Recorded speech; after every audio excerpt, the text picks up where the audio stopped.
Good evening, everyone. A warm welcome to all on our Wow Kids talk show. My name is Atul Tyagi, and I'm a part of Wow Kids Preschool chain.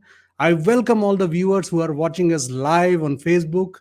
Friends, we're taking this opportunity to connect with educators across the globe who have continued their good work in teaching during pandemic, hear from them about their experiences, and share their wisdom with our viewers. Today, it's a pleasure to have Miss Auxi all the way from Spain. She's an English teacher and passionate in teaching children and adults too. The pandemic has not stopped her following her passion, and she continues to take her virtual classes. You can follow her on Instagram on Teacher Outside the Box and also on YouTube, where she has started to share information about how you can improve your communication skills and English. I welcome Auxi You. Dominguez, all the Okay. way from Thank you. Spain today with us. Thank you. Oxy, tell us something about yourself and what made you choose your career as an English teacher and how long have you been teaching? All right. Good afternoon from Spain. Good afternoon, everybody, teachers and parents sharing this webinar. I would like to say thank you, Atul, to you and Wow Kids for letting me share my views here on my passion, which is teaching. And I would also like to congratulate you on this active educational community, really, because it's amazing what you are doing these days.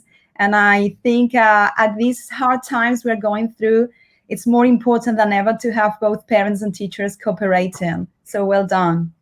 Thank you. Thank you so much. It's a pleasure to have you, Oxy, with us. Yes, please. Okay, talking about me, well, I live in Spain. I live in the south of Spain on the coast. It's a town called Marbella, and that's the place where I'm teaching now. I have been a teacher of English as a second language for more than 15 years now.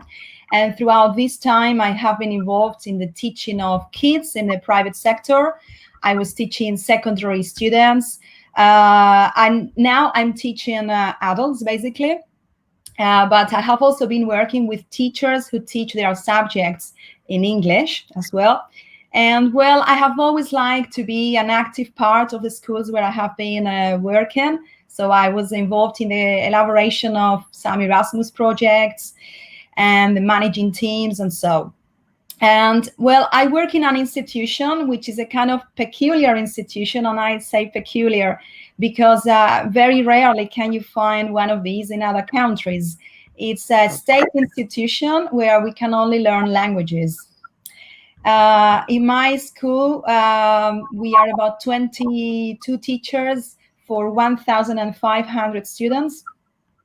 Okay. And they can come to our school to learn English, French, German, Spanish for foreigners, and Arabic. Okay, and their ages range from 14 onwards. So our lessons are quite enriching with all this mixture. And we are very happy to say as well that we are the only state institution in our country. Our institution is widespread all over the country, but we are the only state one certifying the Common European Framework levels of languages. So that's where I work. And All talking right. about, Yeah, carry on, carry on. yeah, you asked me about why now I became a teacher. All right. Yes. Okay, so I think the question can be answered with the title of this webinar, because it has always been my vocation, right? I have always wanted to be a teacher, and sometimes I think it's interesting to ask ourselves if teaching is my job or if it is my vocation. And I can say that I'm very happy to have the same thing for the two situations, right? I go to work, I earn my living as a teacher, but at the same time, I enjoy doing so. And vocation, I think it's a key part of the teaching process because no matter whether you know about teaching or not, but students can easily notice when a teacher is motivated and when a teacher has a passion for what they are doing. I would say that well, we can all remember when we were kids, those teachers who said, we said, okay, they are so involved, so engaged with us, and some others who were not so much. So that's an example that we as students could easily notice and make a difference and notice the passion for their jobs. I think it's very difficult to transmit. It's very difficult to motivate if you don't feel it. In fact, the word motivation, which comes from Latin and means to move, right?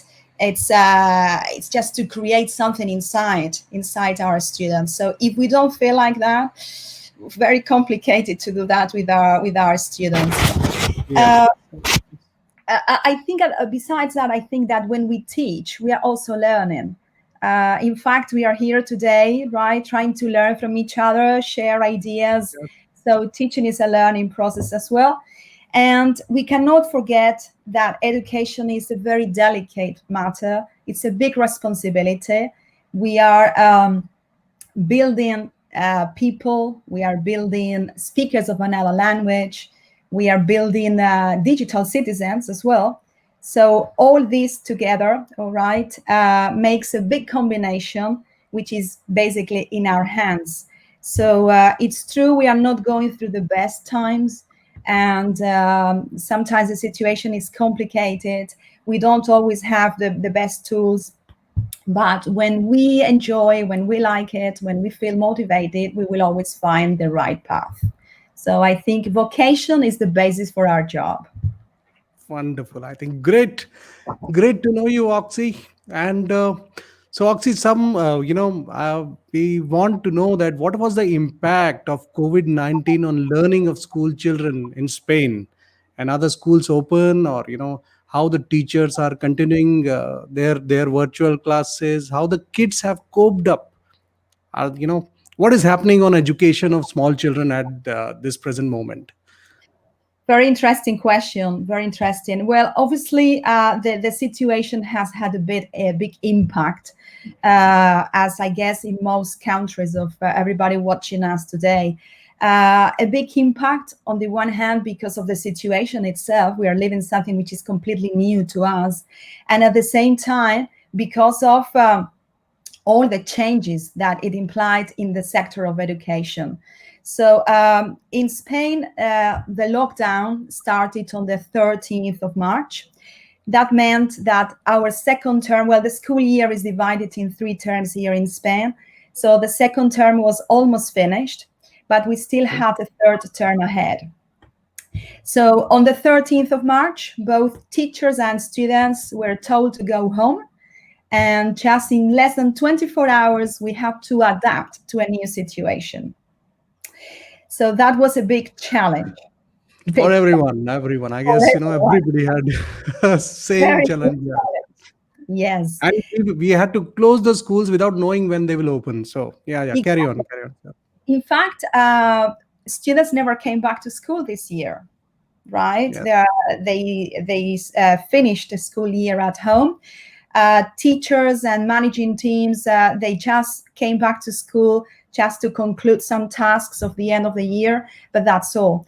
Now at the moment, we are working on the protocols and the measures to apply for next course. And hopefully we will be able to start, but as you very well know, nothing is clear yet. The thing, as I was saying before, is that it really meant a challenge on the one hand for teachers who were not so techy, they were not so fond of new technologies. So that meant a lot, right? They had to start Yes. working with the screen. Absolutely, absolutely. And so many teachers are, on that age group when for them to adapt to the new technology is so difficult at this stage. So, but then they had no choice. So please carry on. Yeah. Yeah. Yeah, and another challenge for families and students, because obviously students at home, they had to adapt to a new situation, a new routine, and at the same time they had to share and to reschedule everything with their siblings because they had other lessons at another time, parents working from home, and also And we have to take into account that not everybody has access to digital resources in the same way. So that complicated things a little bit. And a challenge as well in general for all the educational community, because we were all on the same boat for the first time, I guess, because the thing is that there was no other alternative but to teach online. Traditionally, when you have different Yeah. ways of teaching learning processes, you have face to face, you have blended learning. The type of students coming to you are students who opted for that type of learning. But at this time, there was no other alternative. And we had to adapt so quickly, right? And to say, come on, we are on the same boat and we have to work and cooperate together. It's not easy, but exceptional situations require exceptional measures. So we had to do something. Otherwise, well, our students could be like lost, and Yeah, we, of right? course. So Yes, yes, we have to do yes. it. You We can't, you can't disconnect the children from the teacher in the school for 6 months or 9 months. I think that's not the solution to it. You have to carry on learning in case, either virtually or through any modes. But at this time, I feel there is no other possibility, but you have to get online and parents will have to understand. And that is have what the thing is. Yeah, And something very important, Atul, is that we don't know how long this situation is going to take. And absolutely. we might come back to school in September, but we don't know if we might have another lockdown in the next months. Yeah, So this is something which is here to stay. I mean, absolutely. we might have Yes, yes. this problem today, but we don't know what's coming after. So I think we should bear that in mind and not to be afraid of using technologies, because I think it's we are also as I said before, we are also building digital citizens. So the language is another excuse, right, to teach Right, technology how to manage with all these. So I think right. it's basic. We have to change our mind, and I encourage everybody to try. Oh no, absolutely. I think I copy the same thoughts of yours. So, Oxy, you are a teacher, and what do you think is the importance of reading in early childhood? Overall development of a small child. So, you as an English teacher, what are your thoughts on reading as a habit? Because I myself, you know really tell people that you should inculcate the habit of reading in small children. And there's no perfect time than today, when Amazon in delivering books, and you everything is available just a click away. So this is the best time. So what are your thoughts as a English teacher on reading? Well, what can I say? I mean, reading is the basis. It's the basis for any language. I mean, including your mother tongue, because well, I guess everybody has grown up by listening to their parents reading a book. Okay, and we all enjoy it, opening our stories and reading. But that's something that obviously has changed. Students' attention is now, let's say, diverted to other things. But we have to try. We cannot give up, because especially when learning a second language, students have to see reading as a way of improving.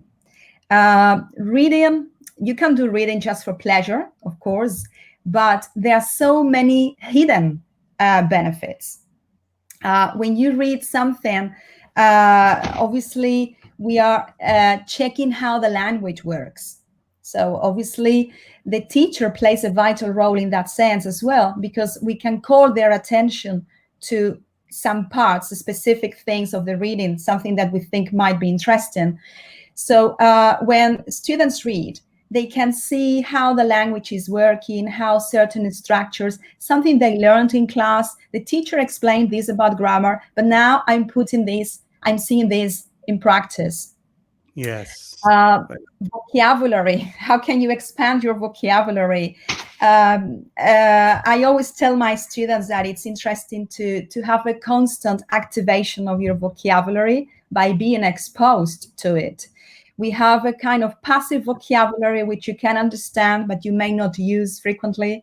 But the more you read, the more times you say it, the more likely you are to use it. So that's all our benefits. Also, spelling. You know that nowadays, with all these about mobile phones, spelling is not going through the best times. Yes. Because there is a Not spell check facility. You just have to click and it automatically pops in the spelling. So that's exactly. how it's happening, everyone. Yeah. So I think it's important to call their attention to the right spelling, because then if you opt for doing something different, it's because it's your option, but you know the right form. All right. And obviously, times will come in which you will be able to use abbreviations and so, but it's important that you start knowing the real language and how it works and how you have to use it properly speaking. Absolutely. And another thing is about how ideas are put across. Sometimes the structures are completely correct, but we know that ideas are put across differently in different languages. So Right. it's interesting for them to be exposed to the way in which English speakers present their things, I mean, their language. And not to talk about imagination, creativity. Obviously, reading is promoting that. Yeah. Uh, Students, I mean, kids, teenagers, and even adults, I mean, when we are reading, we are imagining, right? We are creating images. So I think it's amazing everything you can achieve by the simple fact of having a book in your hands. So for Yes. me, reading is fantastic. It's a fantastic tool, but obviously we as teachers should work on using it properly in order to get the most of it and to make it attractive to students, because students feel attracted nowadays for many different things, but obviously we have to make it appealing to them. Wonderful. I think that great insights on reading, what all you can develop, especially for our parents and viewers, that how reading can benefit you and your child. If you inculcate these habits of, building up their vocabulary and visualization and verbalization of thoughts and imagination, a lot of development can happen through reading, actually. Exactly. So, And actually, you mentioned yeah, the bonds that it creates, in this case with parents. Okay. I mean, it's nice to remember those moments in which we used to tell our children nice stories. So the connection that we create between the reader and the person reading, in this case, it might be your son, your yes. daughter, your student. It's incredible. So all benefits. And in that, just to add, even storytelling for small children is equally, impactful. You can get storybooks and read out to them and have a interactive session with them. Maybe they can discuss about the story, the moral of the story, and a lot of things. I think so. I Surely. think great things. So, Oxy, yeah, carry on, carry on. Yeah, no, I would just wanted to add that with this situation, right, we are restricted in some things, but we are open to many others.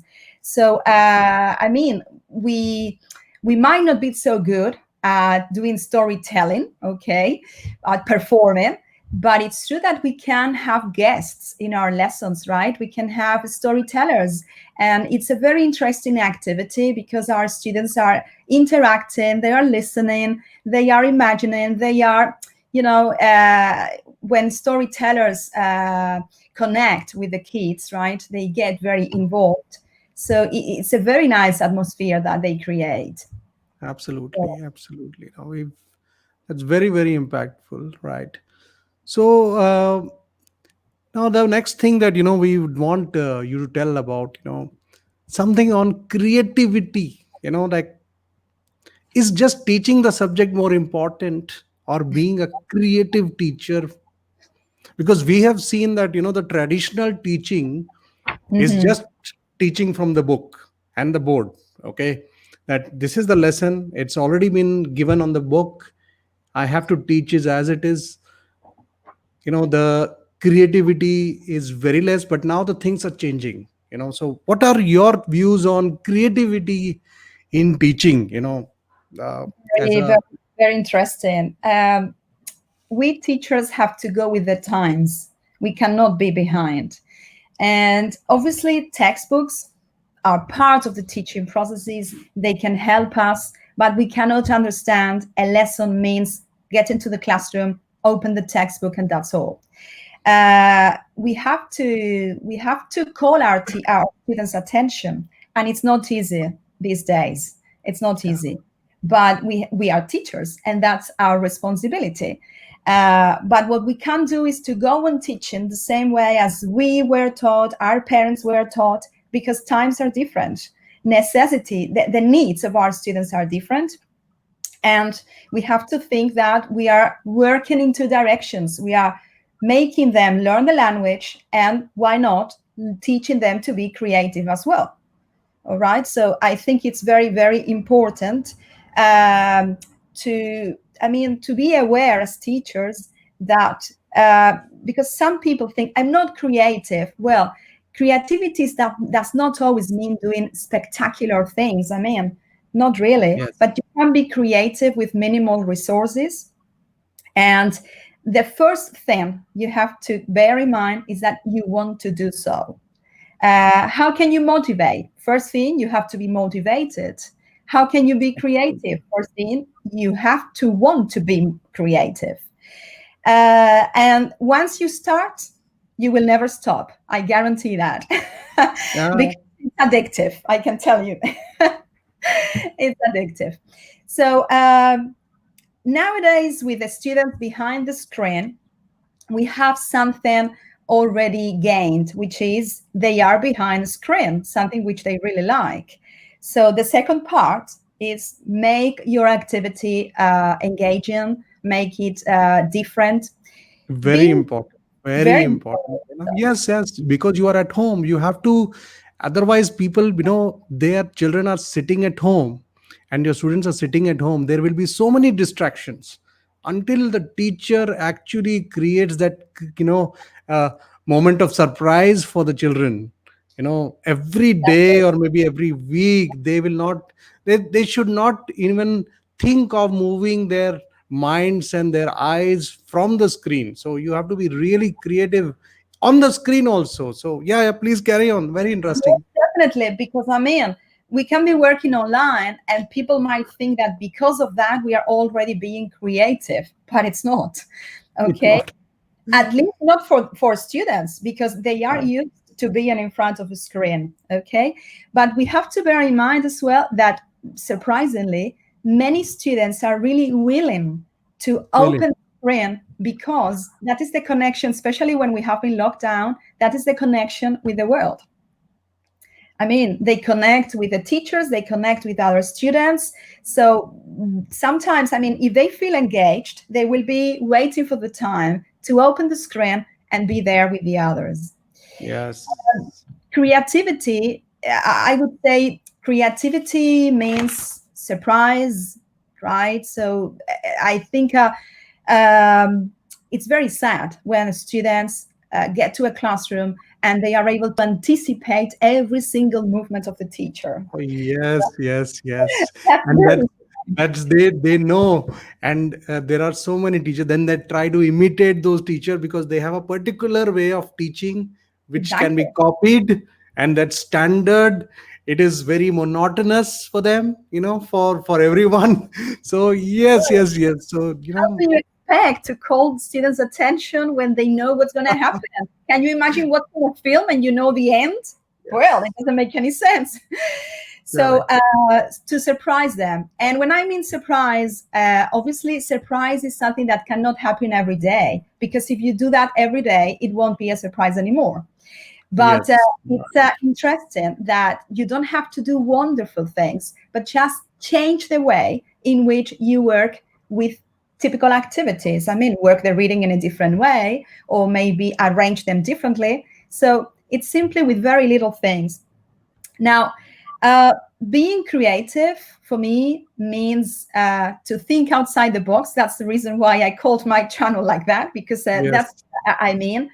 But also to innovate, to try to be original, right? Right. I would also say to take the child outside, right? Try to be a child with them, enjoy with Absolutely. them, be curious with them, try to involve them, make them participate. I mean, students are behind the screen sitting. I know it's difficult, obviously, to make them move when they are at home, but at least make them active part. You are not the Yeah. leader. I mean, sorry, you are the leader, but you're not the only one in class. They have to feel they are active part of what they are learning. So Yeah. I think that's very important. You have to be open-minded. You have to be open And minded. Yeah. something very important as well, to assume risks, because some people say, oh, I'm not creative, I'm scared of making a mistake, maybe this is not going to work. Forget about that. Forget about that. You have to assume that it may not succeed, but It, you know, yeah, yeah. we have to assume the risk, otherwise you will never learn. So I think creativity is a very big thing which allows you to move in different directions. And well, there is a saying there which says necessity is the mother of invention. Yeah. And I think we can apply this to the situation we are living in. The necessity of teaching this way now has to be an excuse to Yeah. look at other paths. And so, uh, and I would also like to point out that it's important that we praise our students. Right. That our students sometimes have the feeling that we always tell them what they do wrong, but they have to know what they are doing well. And we can do it in many creative ways, with stamps, with stickers, with many, many different things. Absolutely. You know, very, very important to actually even appreciate every day something that you find very, very nice. If the child is doing, that's very, very important to actually motivate them. And especially, there are so many children where their environment, especially at home, does not encourage them to be very active and speak out. So it's a teacher's responsibility to actually engage with them, motivate them, and keep that environment so encouraging that they come up and they always ask the teacher. And I think the very, very important thing that I would like to add is the sense of belongingness, that you are in a class. This teacher is yours. She's your teacher. In fact, for our children in our preschool, we consider teacher as a second mother. That's how that relationship is with the teacher. And then there are a lot of times we have seen that our parents will ask the teacher that, see, he has not been doing this, he's been not eating well, why don't you tell? I think he or she listens to you more. So that is the kind of relationship, that the teacher is required to build with the child. That's a sense of belongingness, that can only happen, I believe, with the encouragement that the child gets in the classroom, that only teacher can bring. See, Yeah, there very, can be, there are small classrooms, big classroom, big schools. I think teacher is something that who will make a very big difference. If you have the right teacher with the right attitude and creative attitude, yeah, someone who's ready to that's experiment and innovate, I think that's very important. More than any big qualification or degree, it's your creativity, your attitude as a teacher, which makes a very big difference, I feel, and in teaching, very, very important. Because You're very right, Atul, and I think it's teachers at the very beginning of the school year.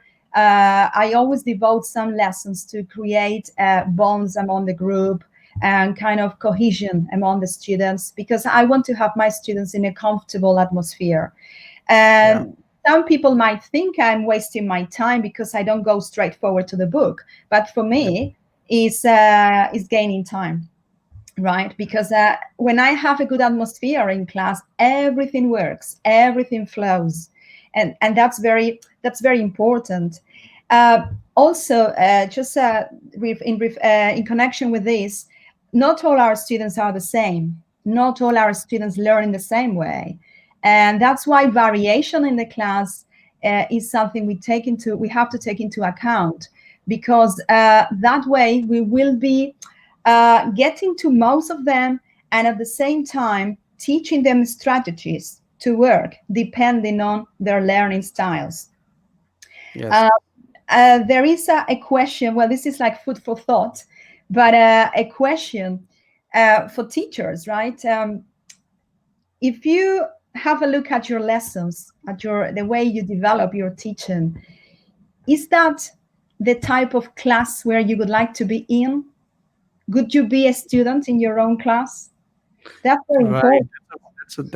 That's a very deep question. That's a very deep Very question. good question. And Okay. really that puts me to the thought that you know when we have grown up, the only teacher sometimes we remember are the teacher who used to teach physical education to us, who used to teach us playing, who used to teach us drawing, who used to teach us music. That's Exactly. what my memory is. And I will not maybe try to remember somebody who's taught me another subject. So just because maybe they were very different, they created that happiness, they brought that smile to me. Exactly. So I think that's Uh, and a lot of us, yeah. yeah, and emotion. That's another important aspect nowadays. I mean, some years ago, emotion was seen as something which was completely apart from the teaching processes. But now experts are constantly telling us that emotion is part of the process. And we can think of any situation in our life. And as long as it is connected with a kind of emotion that had an impact on you, right? Right. It's something you remember. So Yeah. teach me something and show me how to feel something for that, and I will remember it. So I Absolutely. think it's closely connected. Uh, I have seen, because when you asked me about how the lockdown, the impact it had in Spain, I could see that, for example, me as a teacher of adults, we were constantly in touch with them, with platforms and so. But in the case of the primary education, uh, the situation was not really the same. I can see that from my daughter. She's a Yeah. 10-year-old girl, and she had no contact with her teacher except Oh, for a platform in which posts were shared. okay. So Well, there's no visual contact, no like we're visual. talking, no, nothing. So So she must be really missing, and I really feel pity for the lot of schools and institutions in different parts of the country have not started this. And I'm not sure what is stopping them to reach out to the child. In fact, so this is the time when they need you the most. I feel personally feel that you I, should have that connect with them. That's I just said in one of my talks that the umbilical cord between the it, teacher, the school, and the child, that should exactly, continue. you can't exactly. you can't disconnect it just like that you know so schools and teachers should take that responsibility actually to That, connect that, and it should be more. In fact, we try level best to reach out to them as much as possible, but there are a lot of schools, a lot of institutions, a lot of countries where they are not using this way, or when these kind of platforms are available, they are available to us. it's true. It's So true because I mean, it's so important to have some visual contact with them because it's very difficult to transmit something when they are learning at these early stages of education. yeah. And just with the post, I mean, they need something else.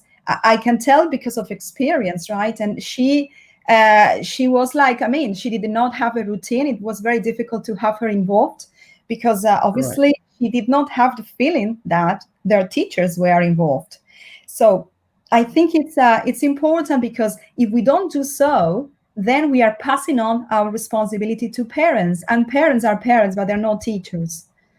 Okay, Absolutely, yeah. Yeah, so I that's think they. And in fact, parents have their own responsibilities. They are working from home, and that's they're it. working at home nowadays. You have to That's do your household chores. You have to work at home. You have to, do your. You're working at home all the time, and there are a lot of other pressures also. And then, uh, you know, if teachers don't connect, school don't connect at this time, or the parents don't let the children connect to their school, it's not yeah, a nice thing, because that will actually, for small children, because their brain will not stop growing, this is the time they will not stop growing.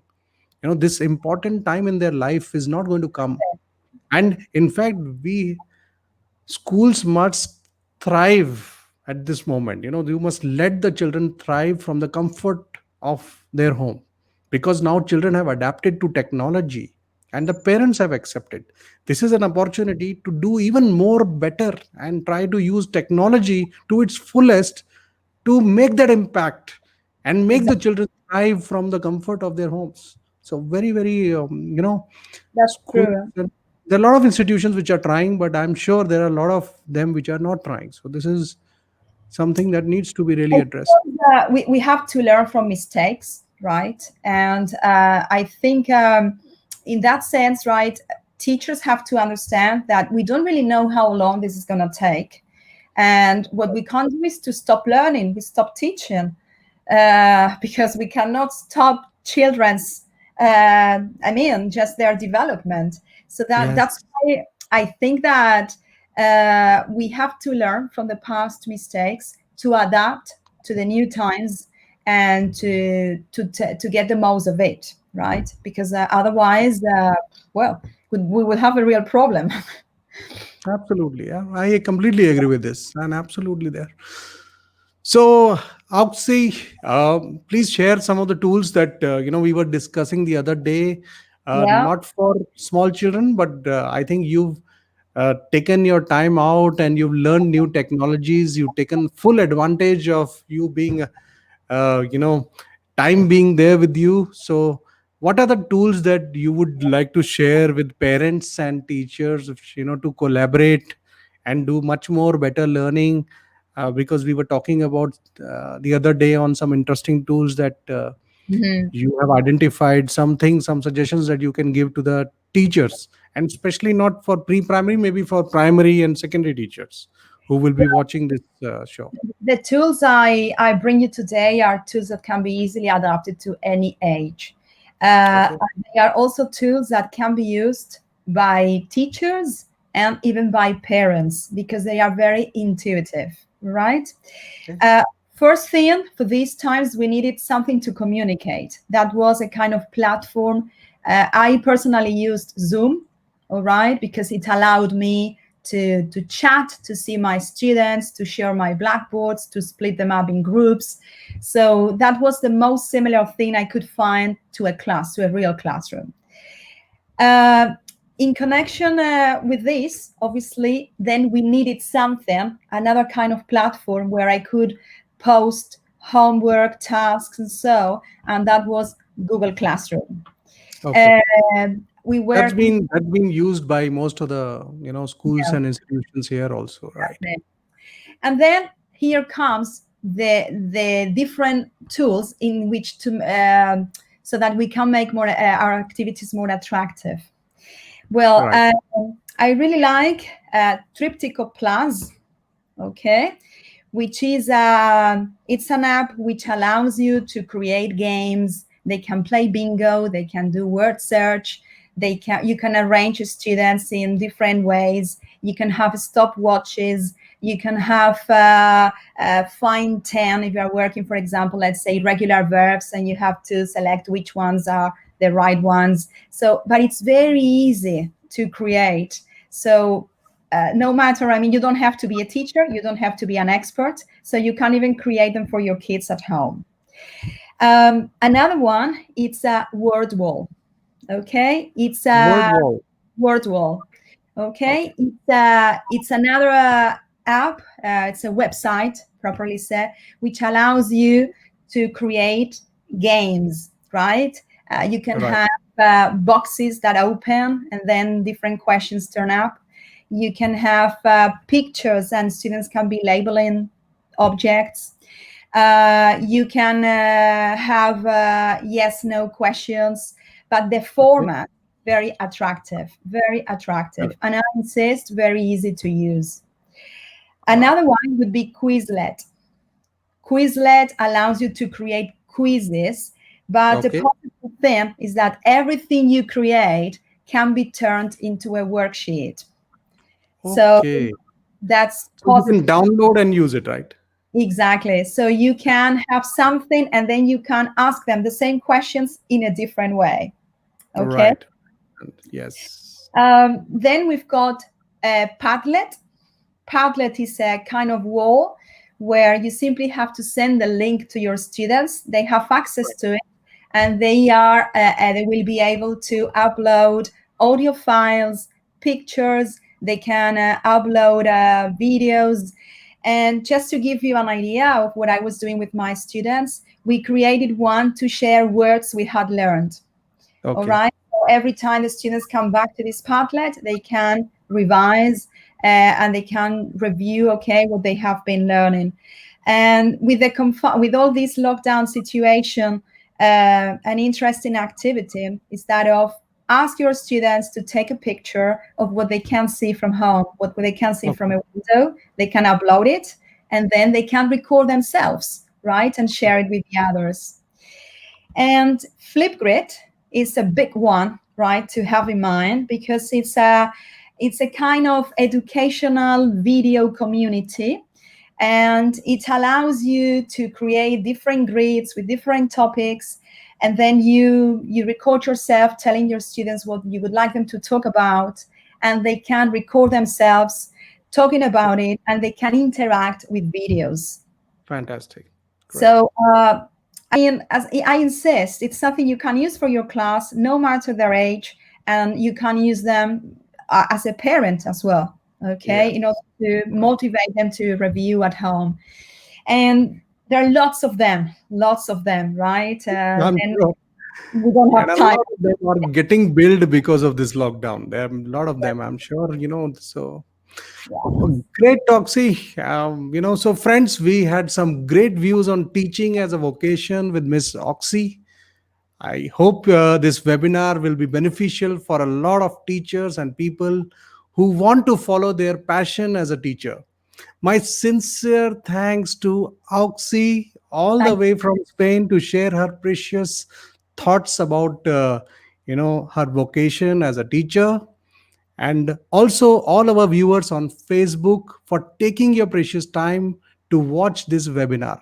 I hope you all will have a great day and stay safe, and until we meet you again, and stay connected. Thank you so much. Okay. thank All you right. so Bye. much. Bye, Bye. Oxy. Thank you.